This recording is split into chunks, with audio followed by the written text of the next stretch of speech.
బాటైనా పర్వాలేదంట, సమయంతో సాగటమే మన సింపుల్ సిద్ధాంతం.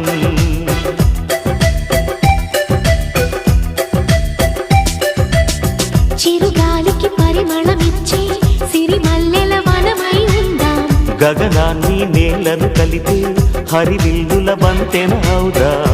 ఆనందం అంటే అర్థం మనమందా, ప్రతి పూట పాటై సాగే హుషారు సరిగమలో.